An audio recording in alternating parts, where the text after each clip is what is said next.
Hey everybody, Bridgelyn Dolgoff, Conscious of Economics and Urban Farm Project. Anyway, I've just been up for a little while, and so I'm trying to get my stuff up on Frigga, so people can find me worldwide. And so I just got involved with Frigga, found out from my guest that I had on my show Saturday. Upload that show tomorrow. And then have a meeting on Wednesday. So I'm just trying to get my stuff up on Frigga, all my consulting and healthcare and all my stuff. So somebody tried to hack into my computer while I was getting some of it up, and it kind of fucked it all up. So I had to reboot several times to get them out. I get kind of burned out on having to do things like 800 million times. This planet is just, like sabotage. That should be planet Earth's like middle name, sabotage. Sabotage on all levels. So, all right. So anyway,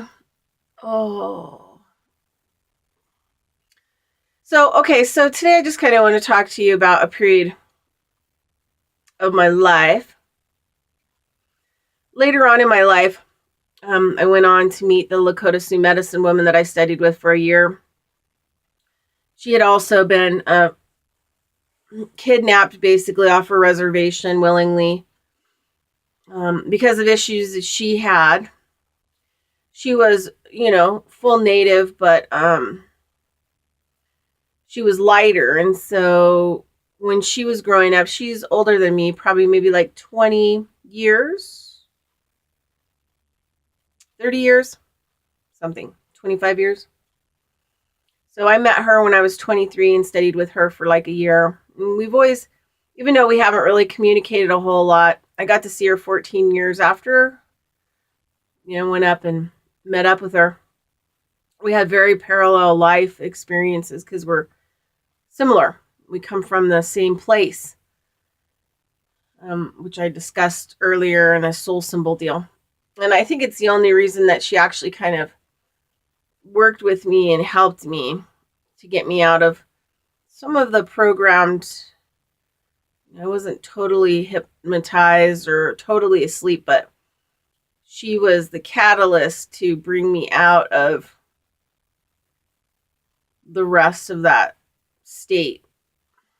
And I had a shut-off valve. So I would just kind of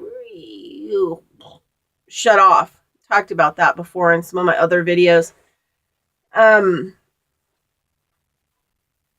So, it was a coping skill that I had in order to shut down my energy systems and protect my energy, protect my spirit, protect my soul. So that's kind of like what happened. System shut down. So whatever happened to the body happened to the body. And I'm sure lots of really heinous things have happened to my body. But I try to stay out of that and stop and try not to identify with my body as me. And sometimes it's difficult, right? All right. So when I was around 19, I went through this really crazy period of time, but I'd kind of been on and off drugs for a few years. And I was living in this household, and we basically, had drum sets and guitars, and I dated a guy during that time frame who's an amazing, brilliant guy. Before I ever knew anything about green energy, and before there was like internet or anything, he was working on creating and he actually built one. It was like mind-blowing. He was building a perpetual motion machine, and he kind of had like some really good ideas. And so I didn't really know much about green power back then or green energy. So it was kind of interesting, good, bad, or indifferent, I think that I attracted some pretty interesting, brilliant people in my life. Kind of like, not underground, but hidden and, what is it, latent um, abilities or talents, thought processes. So I've always attracted higher intelligent people. But anyway, it was like kind of a party house. Not like a bad party house. I mean, we didn't have, the weekends were pretty crazy. Some people moved next door that we knew. So they had, raging parties all the time. But we all like skied and worked out. And the guy I was dating was, like a major competitive power lifter guy. I mean, he had some of his own drug problems. He would actually take weed and chop up like oxycodone and stuff like that and then smoke it in like a gravity bong. That was his kind of parallel reality. But we had all kinds of people trafficking drugs in and out of the house, and that's the house that had a drug overdose. And yeah. Anyway, I'm glad, this is the deal. As I look at some of the drugs now, I just did a continued education thing. Even though I don't go for, there's the type of work I do is an anomalous work. It's anomaly. It's my work. And so there's no licensing for the type of work I do. So I don't engage in the system that way. And I used to a long time ago, but they started coming after me. So why would I participate, And you could go back to Holistic Battle 1, 2, and 3 of my videos and see those on my video page about all of that whole nightmare. So anyway, so I was living kind of in an intense situation, lots of partying.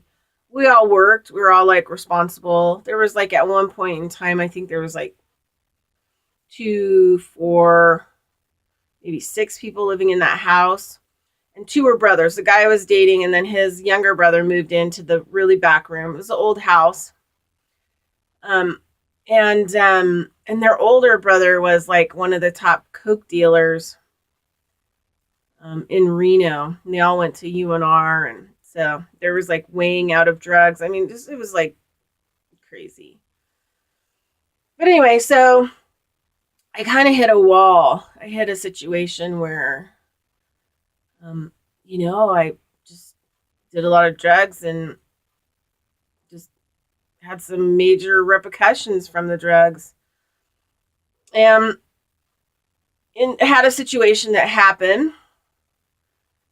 I was headed to work in high heels and a dress. I walked to work because it was only like, I don't know how many blocks in the morning. And I was like assistant manager of a JW men's clothing, which was really cool, funky clothing for men in the 80s,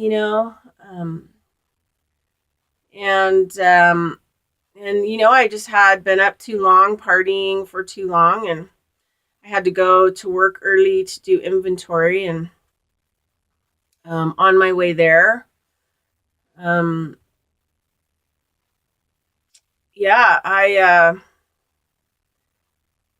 blacked out and fell. And I woke up. These 2 old people had dragged me underneath a,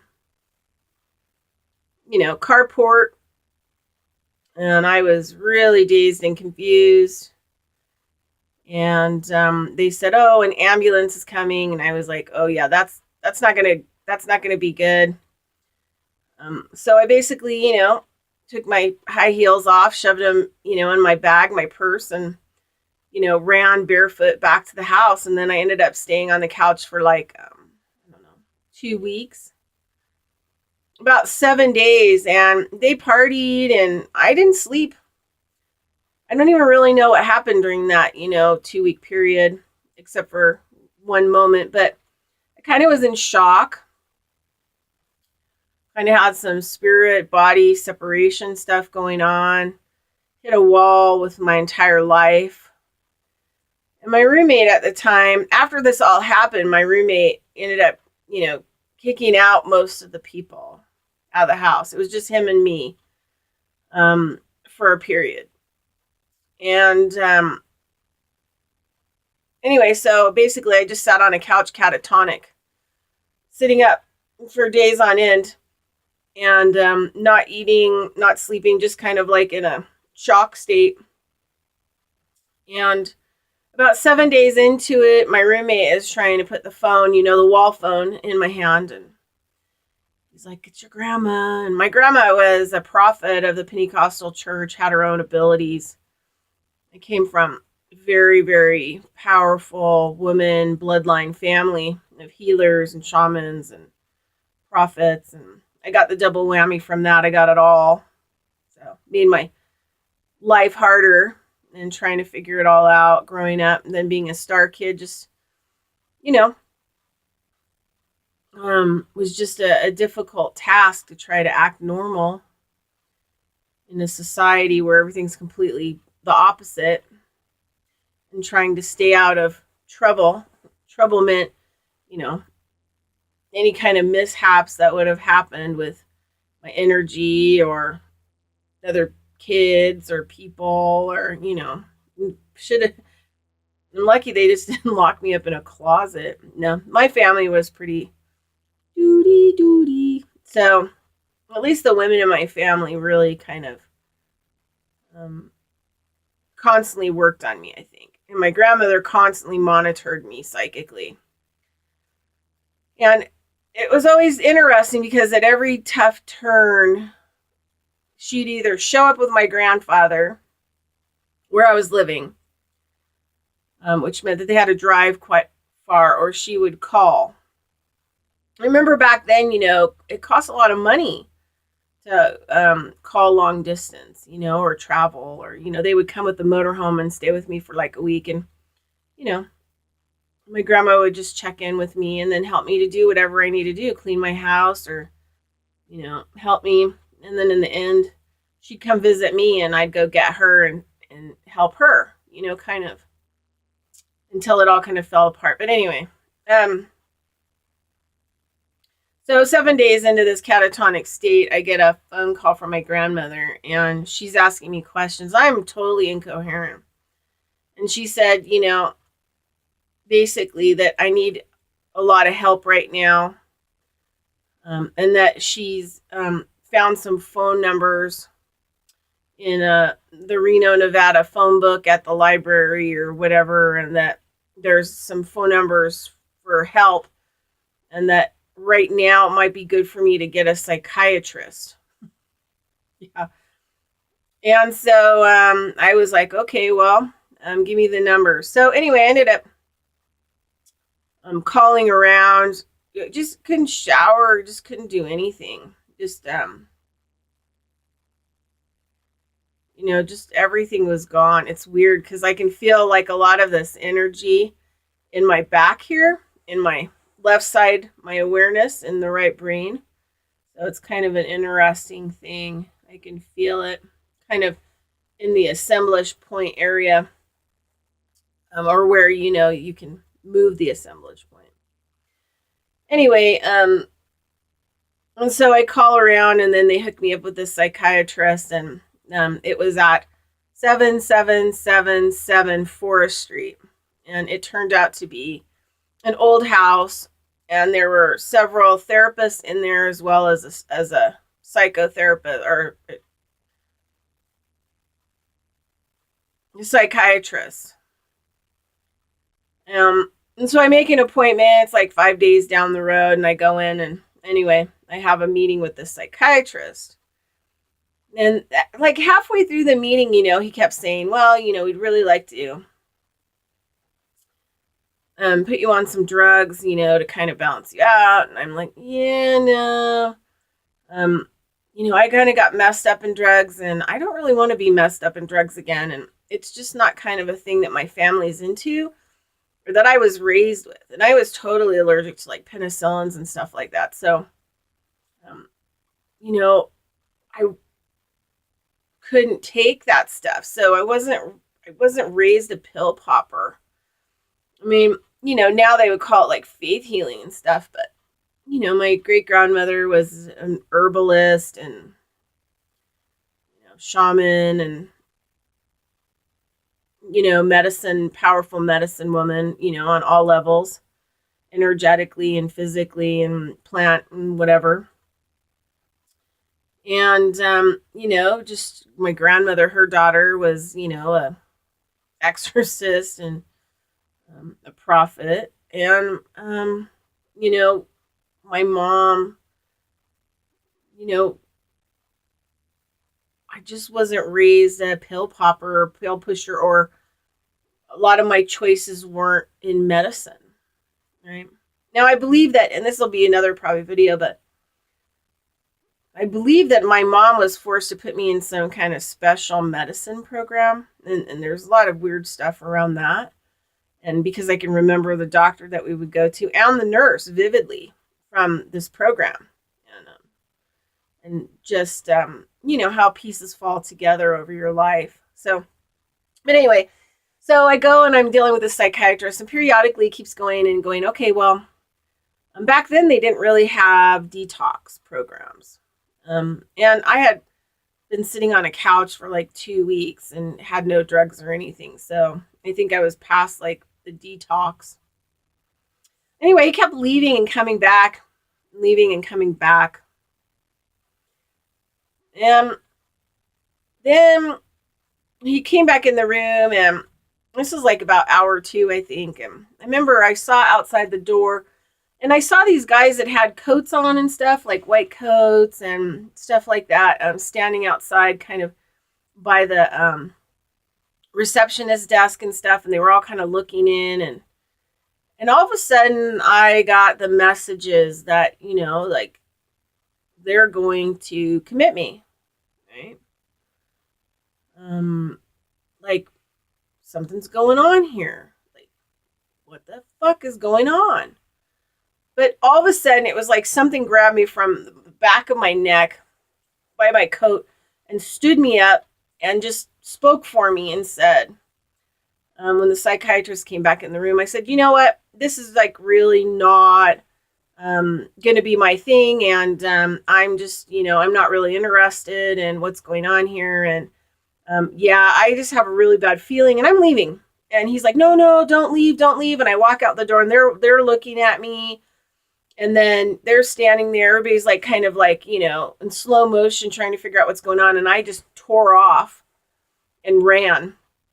And I ran all the way home, and then I get home and the psychiatrist had called the house. So I called him back and he said, sorry about that, blah, blah, blah, blah. But how about this? We'll set you up with one of the therapists, in the building, and he can work with you. And I don't remember his last name, but the therapist's name was Dave.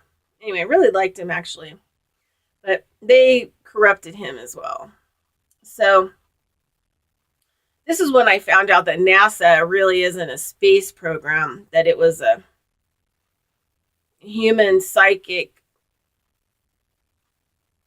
program where they kidnap people, because this is what happened to my real dad. That's why I didn't get to be raised with him, was that he was on the run from them, and they started coming after him, because of his powers and abilities and everything else, and they hooked into him, and then tried to psychically destroy him and all kinds of stuff. So, you find out these things as bits and pieces kind of come along. NASA kidnaps people like me. I mean, a lot of the star kids, first and second wave, didn't make it. A lot of them, ended up in mental hospitals, were experimented on. A lot of them ended up in military programs in NASA. And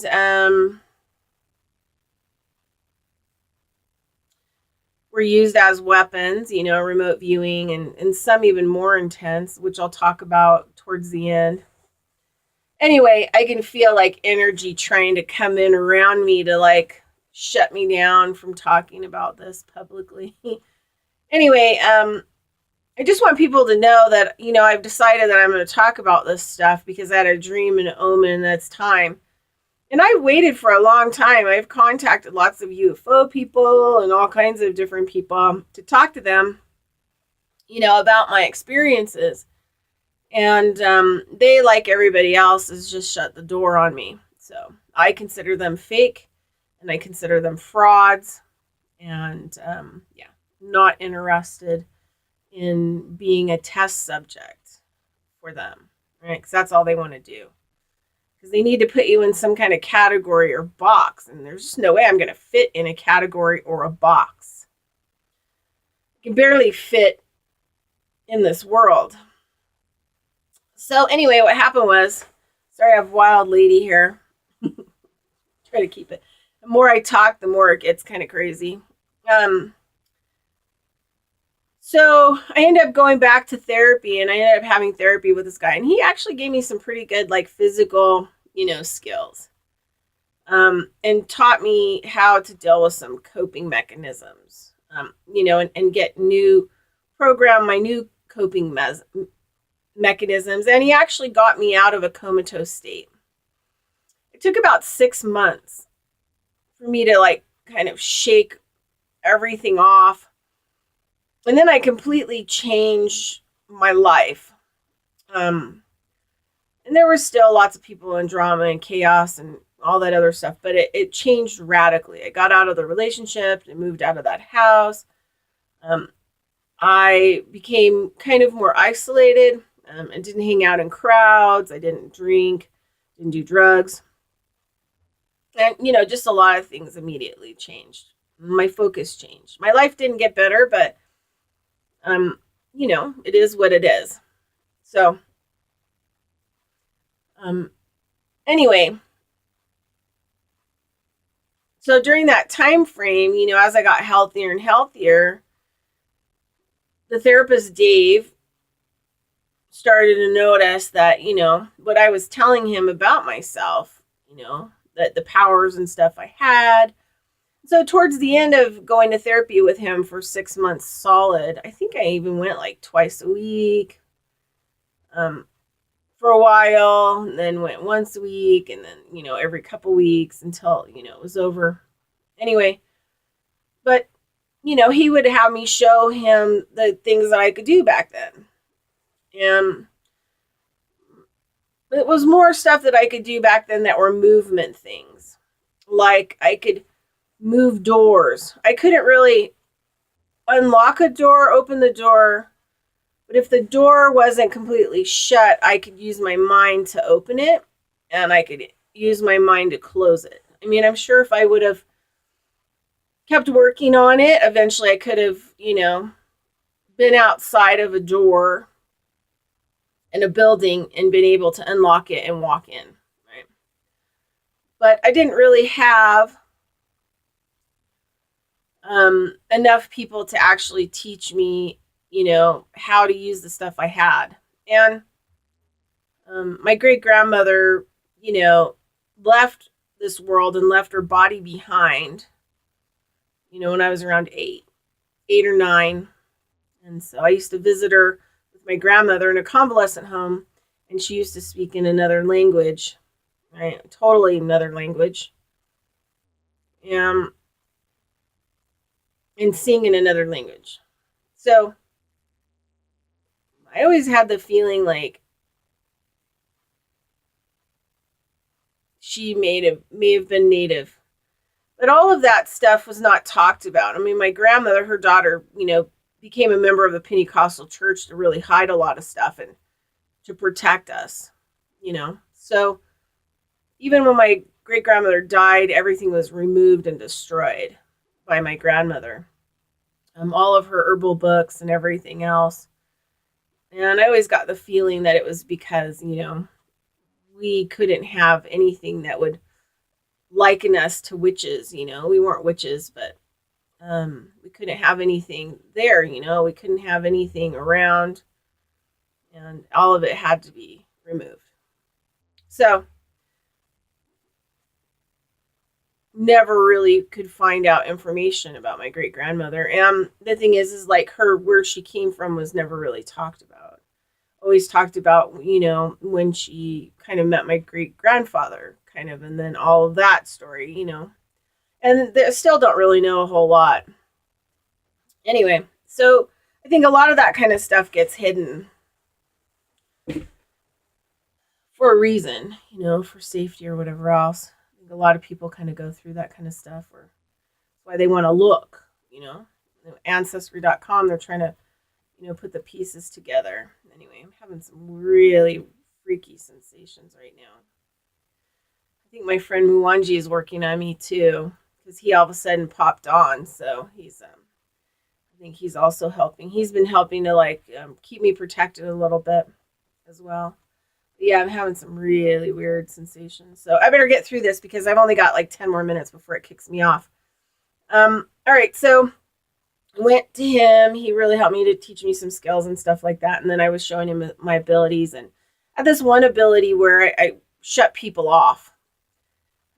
When I couldn't take any more people or couldn't deal with people, or people around me were super stressed out, I could just come within a small, short proximity of the people and I could actually drain them. Yeah. And, I never used their energy for, anything bad, but it was just a way to stop, violence and stress. And I did it, for people as a compassionate thing, right?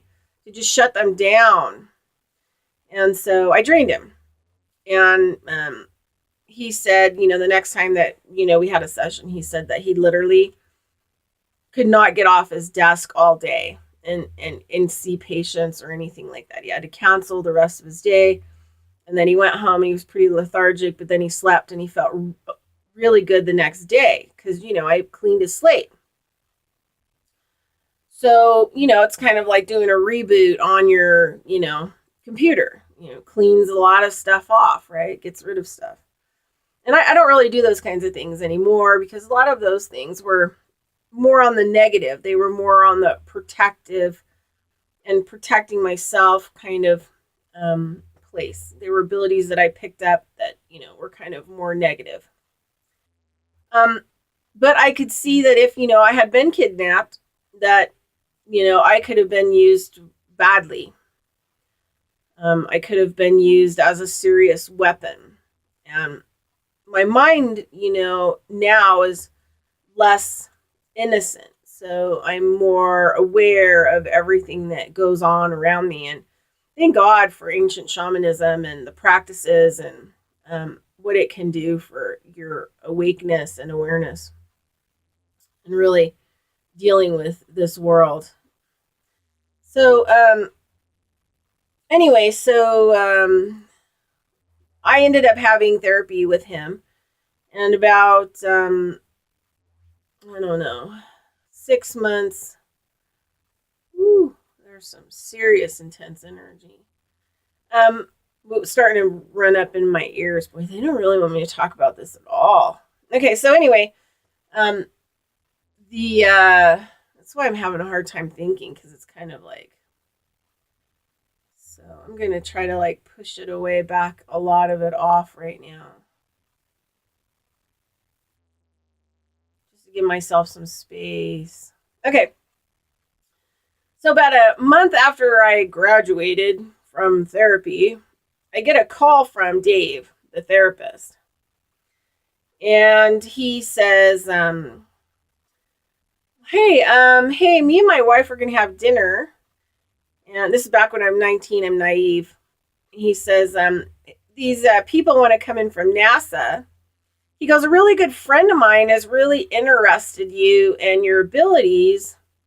And he's going to have his wife and me and my wife, and we're going to have a dinner party. We're wondering if you want to come and you could invite somebody to come with you or whatever else. And I thought, this might be good, because then maybe this person can tell me or help me or to kind of understand myself a little bit more. So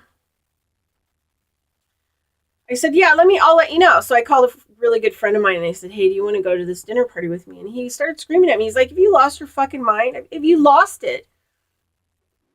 You're not an experiment. You're going to go there and then what? They're going to decide that you have powers and then they're going to kidnap you. Because I was doing kind of medium work, sort of.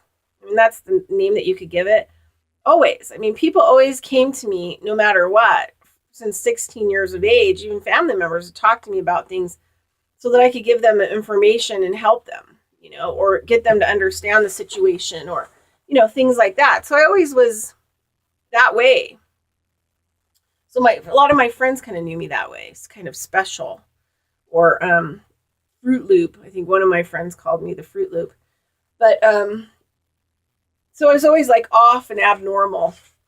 And so then I was afraid. So I called them back and said, no, I'm not really going to be interested in that. Well, shortly after that, Dave, I found out this later, like 10, 15 years later, that he had committed suicide, right? He had slit his wrist and hung himself.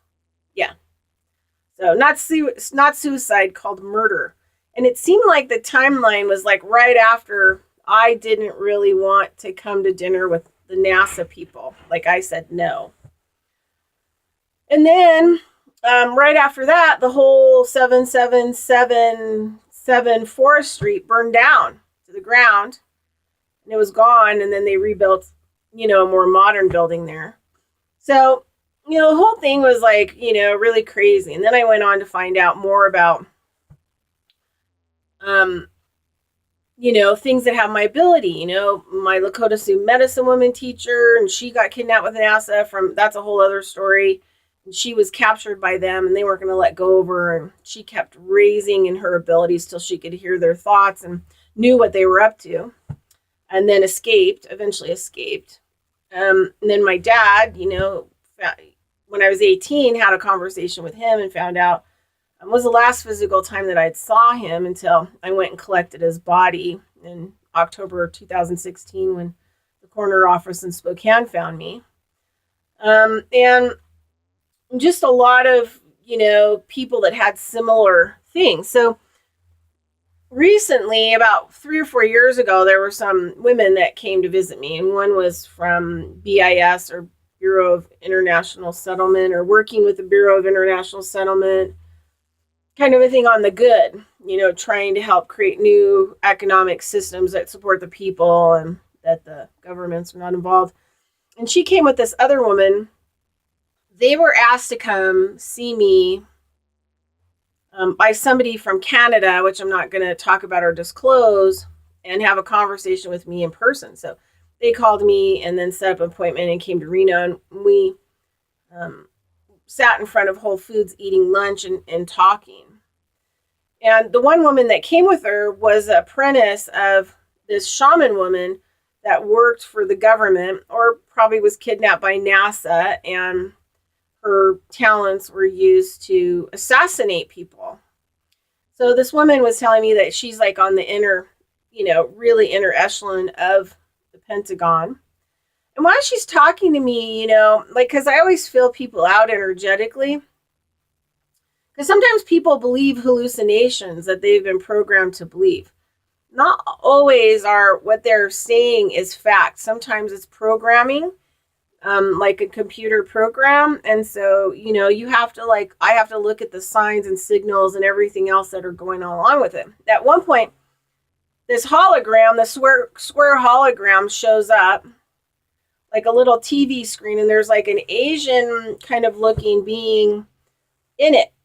And she starts talking about how, she's working with a being, that's like 1,500 years old, physical time, and that he's working with her through a holographic image. And I said, wow, that's pretty interesting, because I can totally see him I can see him in the holographic image right by you. He's involved in the conversations that we're having. I mean, he didn't talk or anything like that. So that there were some signs and signals that proved to me that she was who she was. So she apprenticed with this shaman who had died. And she was working in the Pentagon, working on the new budgets that would be coming out in the future. And that inside the inner echelon of the Pentagon, that only 35% of the people were human. The rest of them were non-human. Which was interesting. So anyway, so what she said about her teacher was that her teacher I don't know like the whole history, but she ended up working for the government as an assassin, and she could literally project energy into people and explode them into nanoparticles, and so that was her job. So it was interesting because after the convert, we talked about a lot of different stuff. They told me that that things are being worked on, that the new economies are coming, and I think that they came a lot because, especially the woman from the Pentagon part, because there was part of me that was unsure that that there were changes taking place, and it made me realize like it might not happen in my physical lifetime, but there are definitely some serious things going on, that are changing from the inside out. Let's just say that. Um, and so, also, the story about her teacher and how she kind of got into the Pentagon and working on all this stuff was because of her teacher that she studied with, that was this major like shaman assassin woman that had power. And I always thought like, God, I could have been just totally used in like just a horrible way. It's not really how I want to be used. I don't want to be used like that. I don't want to be used at all. I want to provide a benefit, to heal the planet and, to heal people. And so anyway, yeah. So I learned early on that NASA was never a space program, and that it was, let's just say it was a human trafficking network that trafficked in psychics and remote viewers and energy assassins and human weapons and, all these kinds of things. And yeah, and they've, they've murdered a lot of people in my life. And sometimes I wonder why, like I'm still alive.